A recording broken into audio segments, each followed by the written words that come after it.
guys, for today's video gagawa tayo ng tutorial na talaga namang viral ngayon na nakakaputi in just 1 week.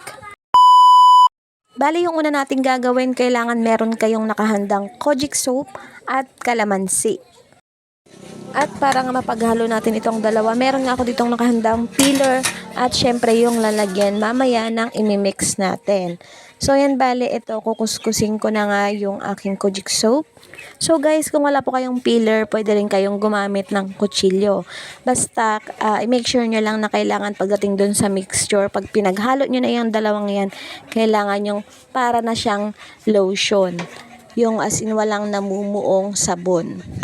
At ayan, eto na nga yung aking finished product ng pagkurkur. So ayun, kung napapansin nyo, konti nga lang yung kinayas ko.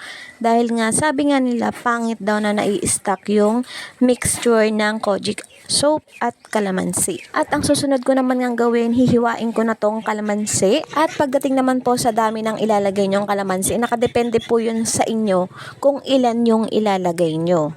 At pagkatapos ko ang hiwain itong mga kalamansi, susunod na natin gawin ay kailangan na natin itong i-mix yung dalawa. Gagamit tayo dito ng salaan at eto nga nakalimutan kong gumamit ng salaan. Naiwan tuloy yung mga buto, nailagay tuloy yung mga buto. Gumamit nga ako ng malaking salaan dahil no choice, dahil yan lang naman yung meron kami. Kung sa tingin nyo nga parang kulang yung ilalagay nyong kalamansi, pwede naman kayong magdagdag. At ayan, nailagay na nga natin lahat ng kalamansi. At eto nga, tinatanggal ko yung butong naiwan. So, kailangan kasi walang mga buto-buto yan dahil nga gagawin natin para siyang lotion. So, ayan, kailangan meron tayong pang mix. Pwede naman yung kutsara. Sa iba, ang ginagamit nila yung sa pinaglagyan ng alcohol, doon nila nilalagay yung iba tapos aalog-alugin lang nila hanggang sa maging lotion siya. Ganun lang yung ginagawa ng iba. Pero ako, ganito na nga lang yung gagawin ko dahil after nga nito, ipapahid ko na siya sa katawan ko, gagamitin ko na rin siya agad. Kailangan to maging parang lotion talaga siya, yung as in tunaw na tunaw siya.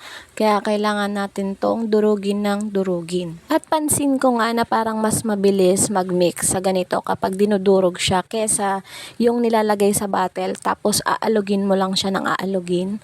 Parang mas mabilis makapagpatunaw kapag imimix mo siya gamit ang kutsara. At ayan, natapos na nga rin tayo sa pagmimix at eto nga yung aking finish product. At ayan na nga, inaayos ko na nga rin itong mga pinagamitan ko dahil pagkatapos nga nito, ayan, ipapahid ko na nga itong ginawa ko sa aking katawan at mga seconds ko lang itong ibababad at babanlawan ko na rin. At hahaluin ko nga muna ulit bago ko nga ipahid sa aking katawan at binababad ko nga lang ito mga ilang segundo lang. At ayun lang guys, sana meron kayo natutunan sa aking video.